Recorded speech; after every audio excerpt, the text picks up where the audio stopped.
Ở đời, có ba kiểu người đừng bao giờ đối xử tử tế và cũng có ba kiểu người tuyệt đối phải tránh thâm giao. Bạn đã biết chưa? Trong cuộc sống, chúng ta luôn cần phải giao thiệp với nhiều người để không ngừng học hỏi, phát triển và sự tử tế sẽ là mót trong những nền tảng giúp những mối quan hệ ấy trở nên vững bền hơn. Thế nhưng, kết giao với ai?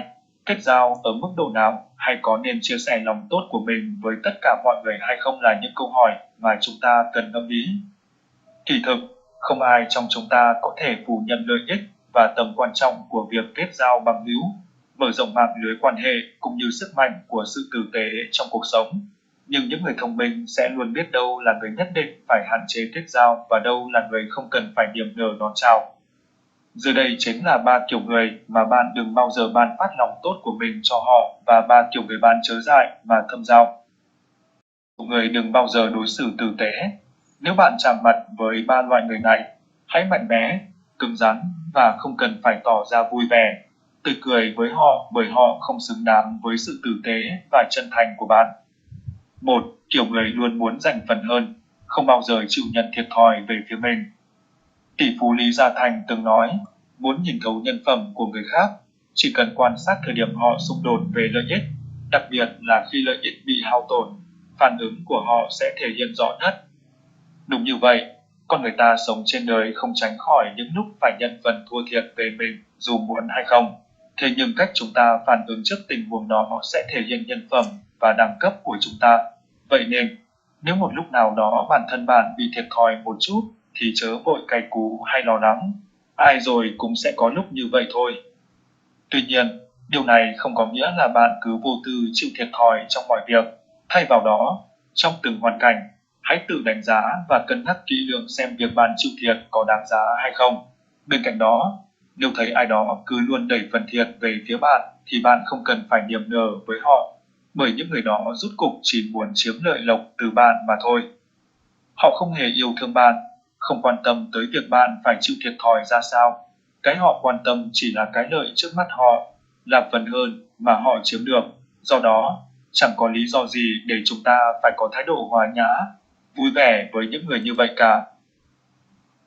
Người luôn nói những lời cay độc. Các cụ ta đã dạy rằng, lời nói chẳng mất tiền mua, lựa lời mà nói cho vừa lòng nhau hay phải uốn lưỡi 7 lần trước khi nói. Ngụ ý ở đây là phải cẩn thận lời ăn tiếng nói, chớ nói ra những lời khiến người khác tổn thương. Nhiều người trong cuộc sống hiện nay vẫn nghĩ rằng những lời cay độc của mình là những lời nói thẳng thắn mà người khác cần trân trọng. Nhưng không, dù nói thẳng, nói thật thì vẫn phải có đạo lý và phải biết điều gì nên nói và điều gì không nên. Lời nói mà không hiểu đạo lý, châm chọc người khác thì chính là những lời độc địa. Các nhà tâm lý học cho hay, ngôn ngữ sẽ phản ánh nội tâm của một con người, nên những người thường hay nói những lời cay nghiệt, chua ngoa thì hẳn chẳng phải là người có tâm địa tốt đẹp. Do vậy, nếu những người như thế xuất hiện trong cuộc sống của bạn, đừng nhã nhặn lịch sự với họ bởi họ có thể nói lời cay độc với người khác thì họ cũng có thể làm vậy với bạn. Và việc họ thốt ra những lời châm biếm, cay nghiệt với bạn cho thấy rằng họ không tôn trọng, cũng không muốn tử tế với bạn. Vậy thì hà cớ gì bạn phải khách khí với họ? Hãy tỏ thái độ cứng rắn, dứt khoát, bởi bạn càng khách khí bao nhiêu, họ sẽ lại tự cho mình là đúng, lại vô tư nói những lời chẳng mấy hay ho bấy nhiêu. 3. Kiểu người lợi dụng và bán đứng bạn bè. Tình bạn phải dựa trên sự chân thành để tồn tại. Khi đối phương đã lừa dối, phản bội và cố gắng lợi dụng sự giúp đỡ của bạn bằng mọi cách thì cũng là lúc họ đã không còn giữ được sự chân thành vẹn nguyên nữa. Tình bạn như vậy sớm hay muộn cũng sẽ tan vỡ. Thêm vào đó, khi người ta đã lợi dụng và bán đứng bạn được một lần thì không có gì đảm bảo họ sẽ không tiếp tục làm vậy với bạn lần hai, lần ba và nhiều lần sau nữa. Bạn nói bạn có thể tha thứ, nhưng liệu bạn sẽ tha thứ được đến bao giờ? Tôi cần tránh thâm giao. Ngạn ngữ có câu hãy cho tôi biết bạn của anh là ai, tôi sẽ nói cho anh biết anh là người như thế nào. Thiện ý, ý của câu ngạn ngữ là bạn chơi với những người như thế nào thì bạn sẽ là người như vậy. Vì thế, trong cuộc sống, hãy chọn lựa bạn thật kỹ càng và chớ dại mà kết giao với ba kiểu người này, bởi họ đều mắc một căn bệnh khó chữa, nghèo về mặt tinh thần. Một, người có tầm nhìn hạn hẹp. Còn nhớ vào thời chiến quốc, Tần Thủy Vương chỉ dùng một kế nhỏ, nhưng lại dễ dàng thôn tính được cả nước Sở với nguồn tài nguyên phong phú.